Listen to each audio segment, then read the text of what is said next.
saben que lo que está sucediendo aquí es algo que Dios está haciendo en este país, hermano, y se aferran. Además, hay personas que tienen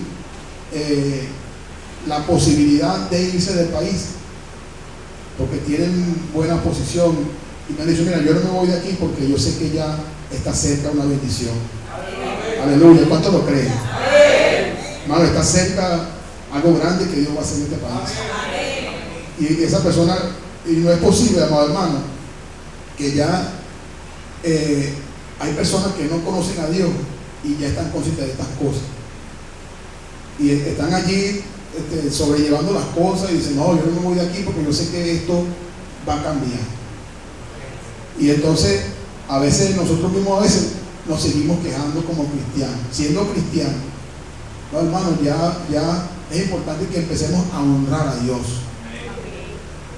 Porque Dios está con nosotros. ¿Cuánto lo creen? Dios está con nosotros.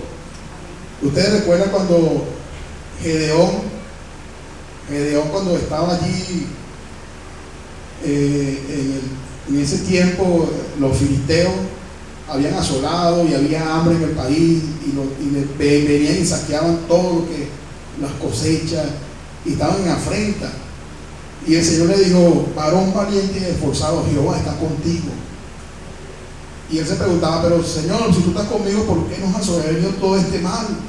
¿Por qué estamos así en afrenta? Mira, ¿por qué nos pasa esto? ¿Por qué, hermano? Porque las circunstancias o lo que está pasando no quiere decir que Dios esté o no esté con nosotros. Fíjense, ellos estaban en esa situación difícil y decían, Dios está contigo. ¿Por qué, amado hermano? Porque Dios está con nosotros. Hay una dificultad, Dios está con nosotros. Él dijo que cuando pase por las aguas yo estaré contigo. Cuando pase por el fuego, la llama no arderá en ti. ¿Por qué? Porque Él está con nosotros. Aleluya. Y a su nombre. ¿Qué debemos hacer, hermano? Honrar a Dios con todo. Honrar a Dios con lo que tenemos. El hermano, yo decía algo simple, pero es verdad, es poderoso. Hasta con nuestra forma de hablar. Nuestra forma de hablar, ¿por qué? Porque de la abundancia del corazón habla la boca. Y sobre toda cosa guardada debemos guardar nuestro corazón, porque de él emana la vida. Entonces, aún con la forma como hablamos, honramos a Dios o también lo deshonramos. Que seguimos avanzando. Ahora bien, los incrédulos han tratado de negar que Cristo resucitó. Los incrédulos, y eso ha sido en toda la historia humana. Ahora bien, en Mateo 28:13, vamos a leerlo un momentico allí.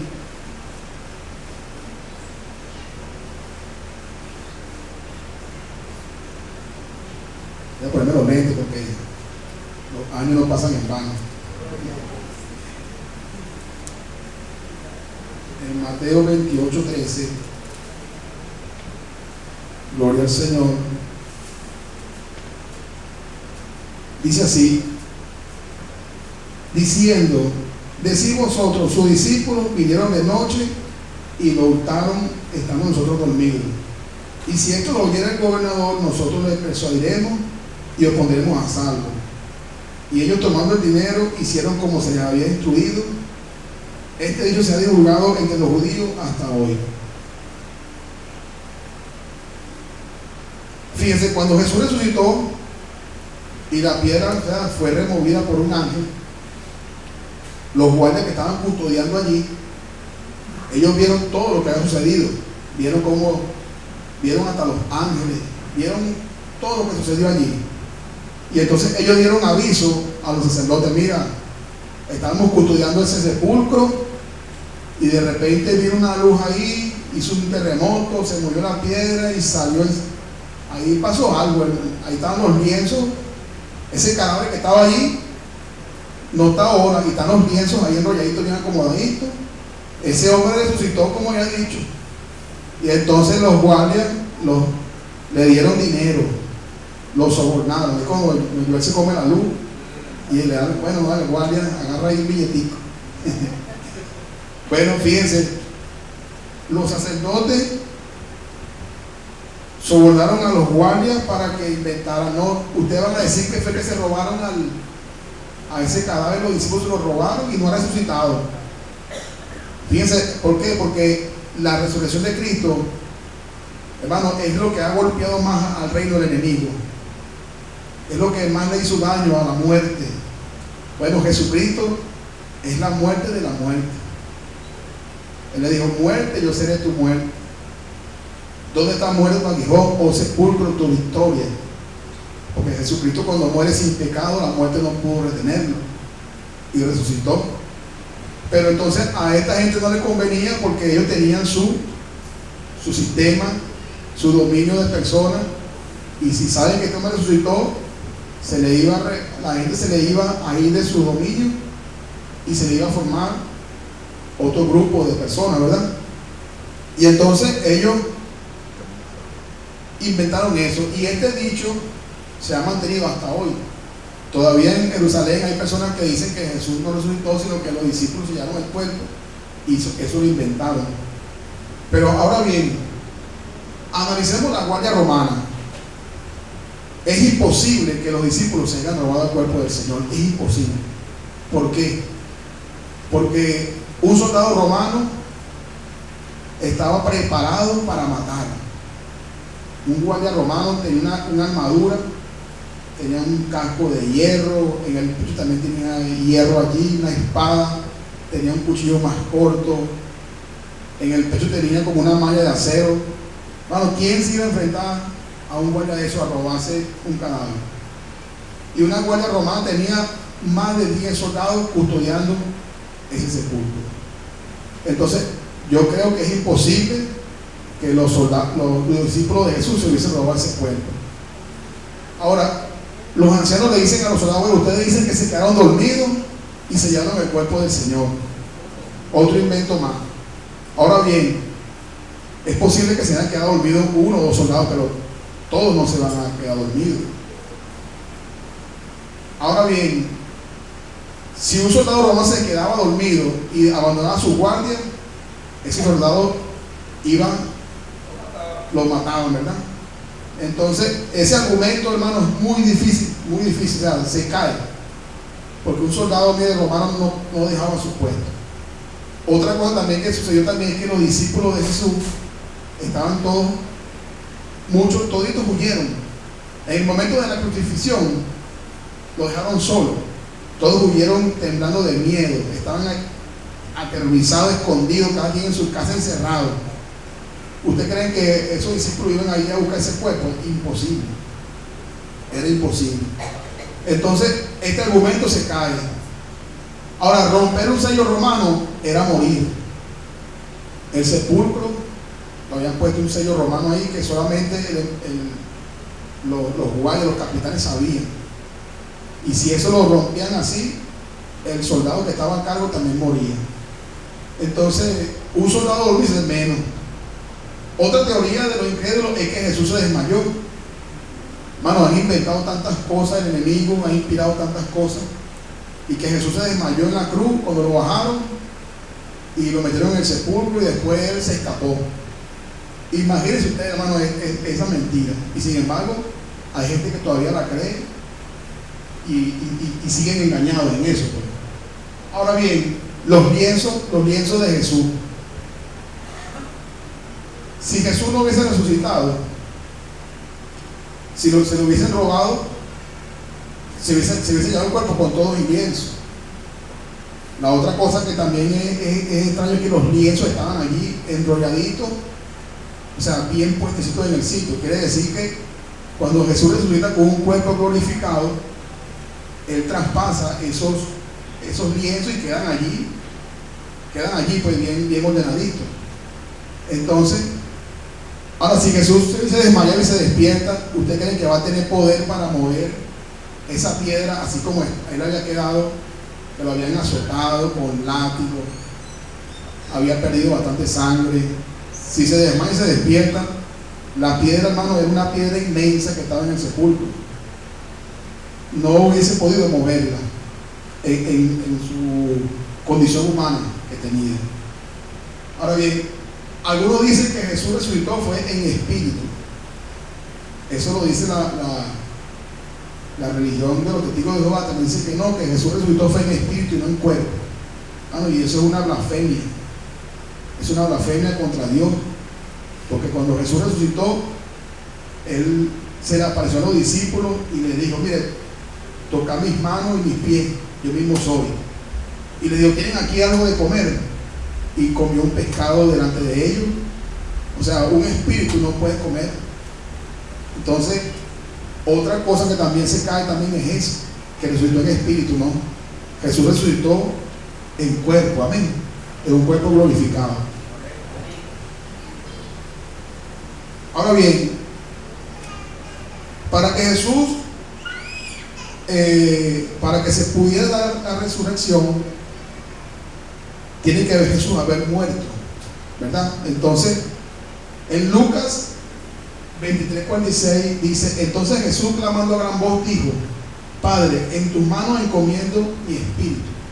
Y habiendo dicho esto, expiró. Ahora bien, como todos sabemos que el escritor de Lucas era un médico, y este médico había visto morir muchas personas, y él explica la manera como Jesús murió en la cruz. Ahora bien, fíjense que cuando una persona va a morir, lo que han tenido la oportunidad de ver eso, la persona cuando va a morir empieza a agonizar y empieza a cerrar los ojos, a voltear los ojos, va perdiendo la fuerza, va perdiendo el habla, más bien empieza como a inhalar hacia adentro. Usted no ha visto a una persona a punto de fallecer y empieza como a roncar y tratando de buscar un aliento allí. Pero Jesús cuando estaba en la cruz dice que clamó a gran voz. O sea, Jesús tuvo que entregar su vida, amados hermanos, por nosotros. Él tuvo que hacer un esfuerzo para poder morir. Jesús dijo: yo tengo poder. ¿Cómo? Yo tengo poder para ponerme y tengo poder para tomar. Amén. Entonces Jesús tuvo que hacer un esfuerzo para poder entregar. Y cuando Él clamó a gran voz, imagínense una persona cuando está muriendo no puede ni hablar, busca de hablar y se ahoga. Y Jesús pudo clamar, dijo: consumado es. Padre, en tus manos encomiendo mi espíritu. Lo clamó a gran voz y en ese momento entregó el espíritu. Tuvo que Jesús poner un esfuerzo. Aleluya. Gloria a Dios.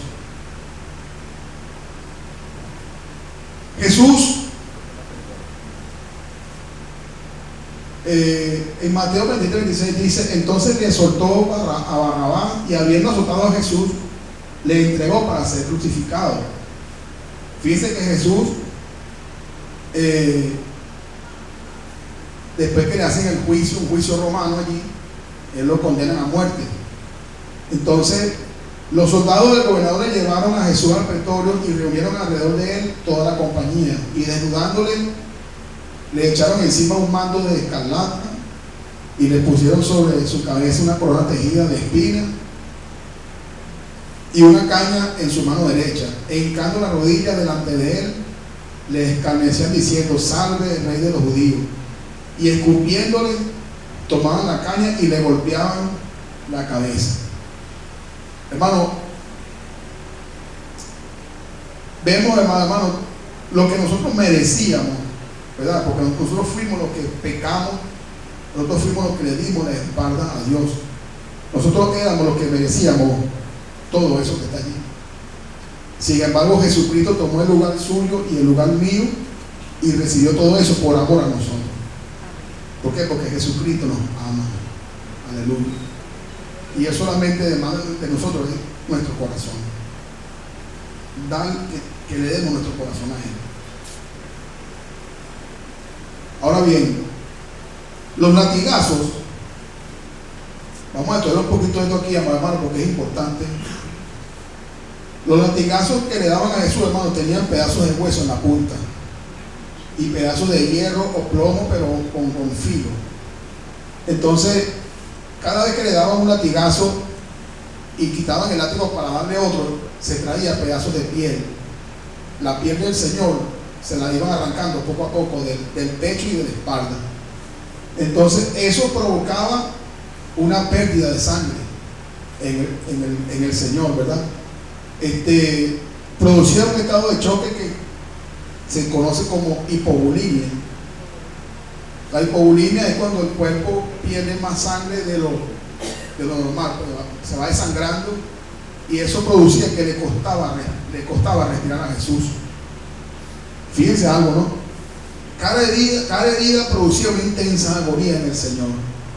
Ahora bien, una vez que lo habían azotado con látigos, que ya había perdido bastante sangre, que ya casi no podía respirar, cada vez que buscaba de agarrar aire, imagínense el dolor que le producían esas heridas. Luego lo acuestan de arriba de la madera y le clavan las manos y le clavan los pies. Imagínense toda esa agonía, amado hermano, que estaba padeciendo el Señor. Los clavos en las manos le atravesó el carpo. Aquí hay unos huesos en la mano, un grupo de huesos que se llama el carpo. Pero fíjense, la Biblia dice que ningún hueso del Señor fue quebrado, ni un hueso.